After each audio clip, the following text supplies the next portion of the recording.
Hey guys, welcome back to Pierre Haché Music. Today I'm going to show you 10 ways of playing a D major chord on the ukulele, so stay tuned.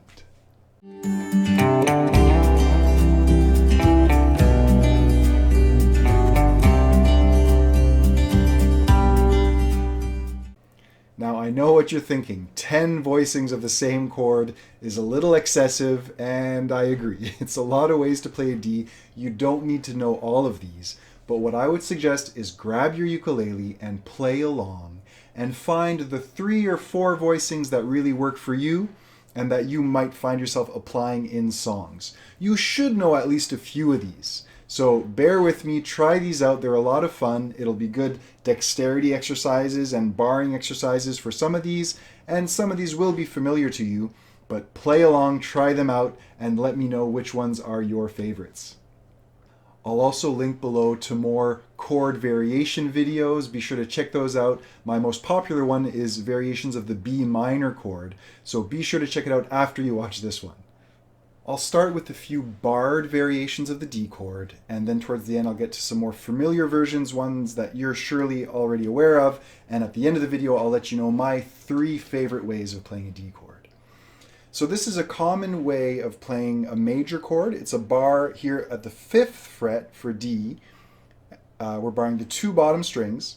My middle finger comes up, 3rd string, 6th fret.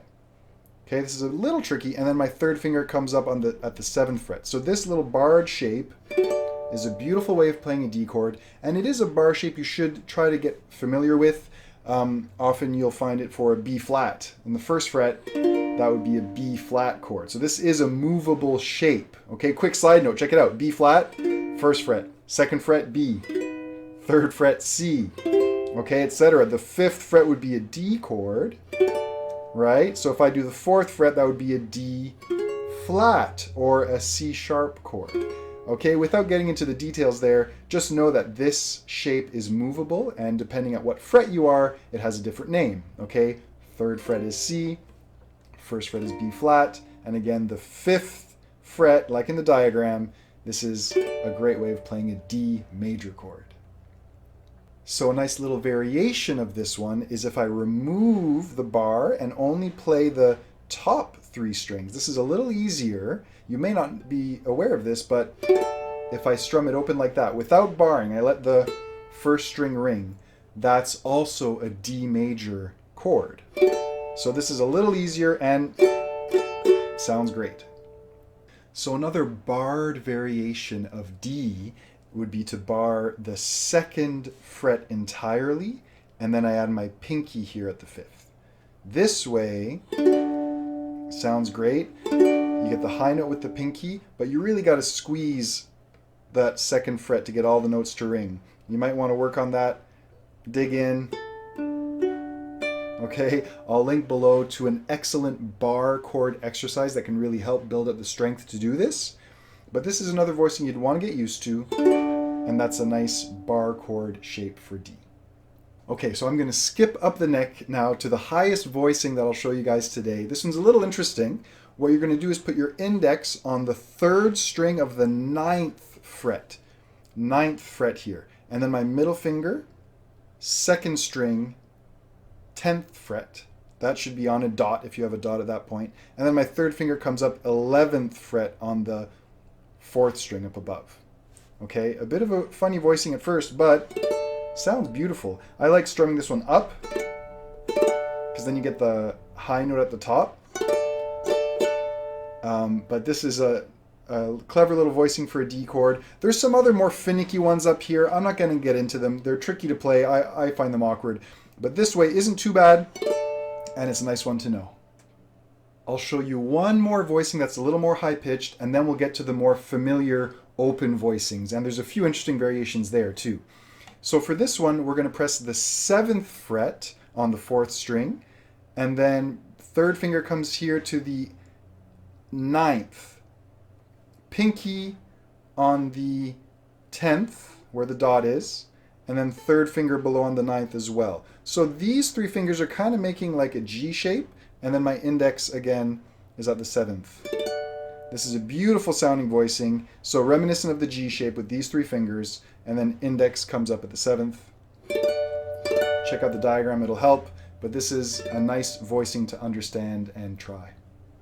Now we move on to the open, more familiar voicings for a D chord. So you might know it this way: 2nd fret, index finger on top, 1, 2, 3, good old D, okay? Many of you are probably familiar with this. Alternatively, now I'm using fingers 1, 2, 3. I could use fingers 2, 3, 4. I prefer it this way. I find my fingers fit better. That's my go-to way of playing a D chord. Now check this out. Some people actually prefer it putting their middle finger on top and using this little crunched up voicing. So it's fingers 2, 1, 3 from the top. And another way I came across recently would be to do a mini bar. The top 2 strings are barred with my index, and I press my middle finger here on the 2nd string. You could do it that way. Or you could even bar all 3. And that's a nice way of playing a D chord as well. Some people find this to be the easiest way to do it. You got to kind of bend at the bottom to let the 1st string ring, but it's surprisingly comfortable to do. You just squish the top 3 with your index, and it's a funny little bar with a space at the bottom. So there you have it, 10 variations of a D chord. I think I covered them all. My go-to ways of playing D would once again be 2, 3, 4 here in the 2nd fret. I also really like this barred voicing where I add the pinky at the 5th fret. If you want a nice, more high-pitched sounding voicing, this is great. And of course, this bar shape is a good one to know. It's a nice movable shape, and it's the first 2 strings at the 5th, middle finger there, and then 3rd finger at the 7th. And that's a nice way of playing a D chord that I think you guys should also know.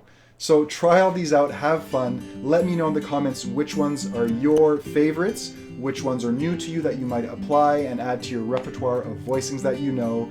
Check out the links in the description. I have more variations of chords, videos that I'm sure you'll enjoy, as well as my ukulele playlist. Thanks for watching all the way to the end. I really appreciate it. Consider subscribing if you're new here. It would really mean a lot. And click the thumbs up, it really helps. And I'll see you guys in the next video. Cheers.